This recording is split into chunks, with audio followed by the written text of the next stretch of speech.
Aberdeen Proving Ground, Maryland, on the fog-shrouded morning of May 12, 1942, became the unlikely crucible for one of the most profound transformations in infantry warfare, as low clouds clung to the test range and 5 competing anti-tank weapons were positioned facing a captured German Panzer III scheduled to trundle across the field at 100 yards. Its steel hull a blunt reminder of the brutal imbalance unfolding across North Africa, where German armor rolled almost unchallenged through Allied positions, while American paratroopers and infantrymen found themselves helpless, their rifles and courage rendered meaningless against 25 tons of armored steel moving faster than a man could run, faster than doctrine could adapt, and faster than bureaucratic procurement cycles could respond. A reality that haunted Colonel Leslie Skinner of the Ordnance Department as he reviewed intelligence reports describing Rommel's Afrika Korps slicing through British and Commonwealth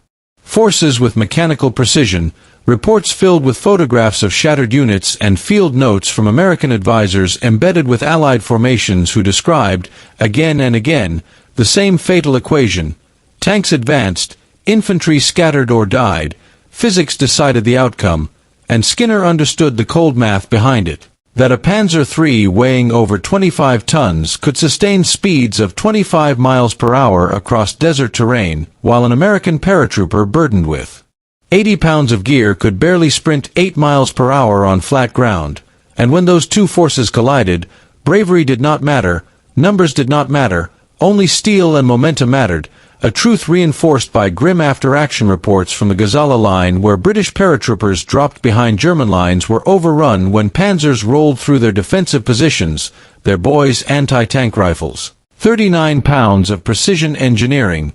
proving utterly useless as .55 caliber.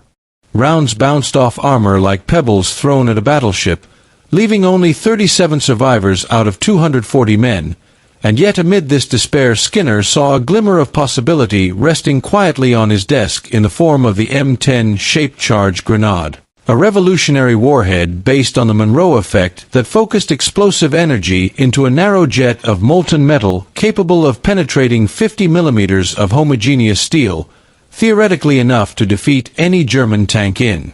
service, but theory meant nothing without delivery, and delivery had proven impossible. The grenade too heavy to throw accurately, rifle-launched versions shattering weapon stocks and dislocating shoulders, and close-range placement requiring suicidal proximity to enemy armor, until a young lieutenant named Edward Ewell arrived fresh from Lehigh University, only 24 years old, methodical to a fault, armed not with rank or authority but with persistence and an engineer's instinct to strip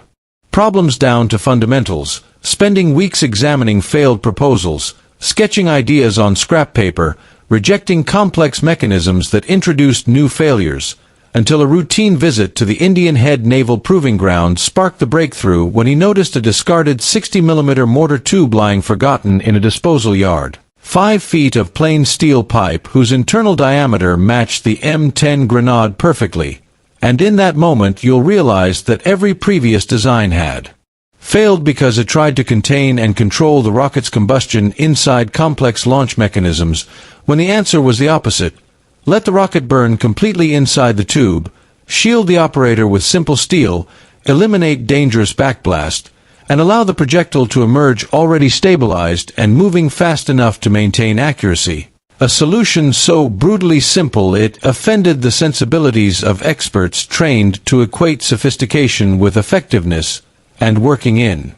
borrowed machine shops. Ewell welded together a prototype using scrap materials, attaching a pistol grip, wiring a crude electrical trigger powered by standard D-cell batteries, fabricating iron sights from whatever metal lay within reach, and when the first test rocket streaked cleanly into the Potomac River without destroying the launcher or its operator, Ewell knew he had something that mattered. Even if the Ordnance Review Board did not, greeting his presentation with skepticism and outright hostility as specialists declared the design too dangerous, predicted catastrophic backblast, unreliable ignition, and premature detonation, dismissing the launcher as an impractical curiosity and urging continued reliance on spigot mortars and rifle grenades.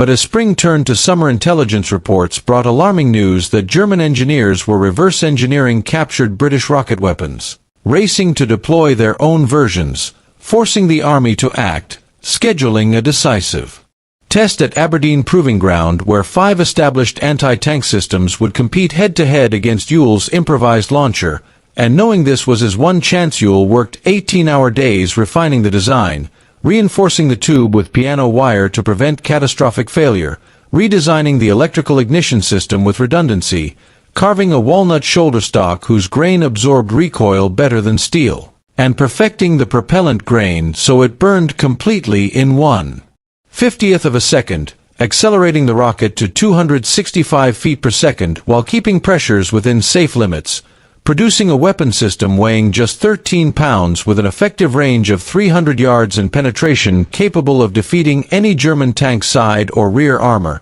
And when the competing systems arrived at Aberdeen, they brought prestige and pedigree with them. The British PIAT with Churchill's endorsement, the American rifle Grenade promising universal issue, and 3 contractor designs boasting advanced metallurgy and fire control systems. But all that sophistication collapsed under real conditions as the test began, the PIAT's massive spring sending its bomb arcing unpredictably to fall short or wide, the rifle grenades cracking stocks and bruising shoulders while missing their mark, and the contractor weapons failing despite their complexity, leaving the scorecard at 0 hits against a moving Panzer III. And as lunchtime discussions grew grim, Ewell discovered his own carefully machined sights had been destroyed in transit, forcing a last-minute improvisation with a wire coat hanger and a nail taped crudely into place, an absurd solution that nonetheless provided reference points. And when the final demonstration began, watched by General Gladion Barnes and senior procurement authorities, Ewell stepped to the line, shouldered his launcher, tracked the tank through twisted wire, and fired, the rocket flying flat and true to strike center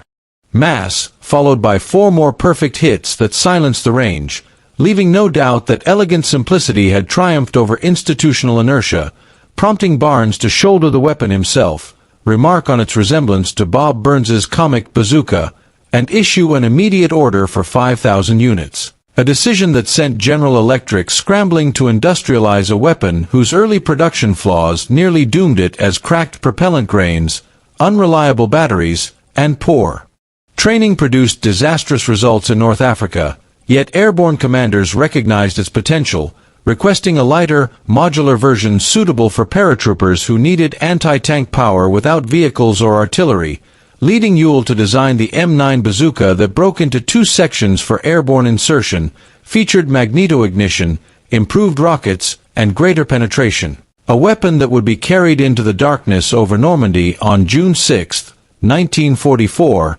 strapped to paratroopers scattered across hedgerows and flooded fields, who assembled their launchers under fire and ambushed German armor from ditches, orchards, and farm roads, disabling Panzer IVs with side shots, igniting ammunition, forcing withdrawals, and fundamentally altering German doctrine, as captured reports warned that American airborne troops were no longer helpless light infantry but mobile tank killers capable of appearing anywhere. A transformation reflected in statistics showing dozens of armored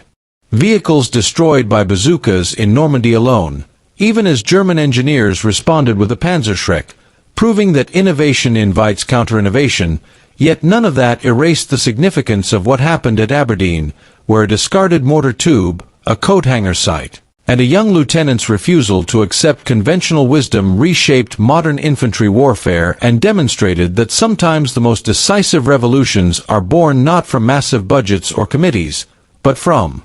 one engineer willing to simplify where everyone else complicated, and fire when everyone else hesitated.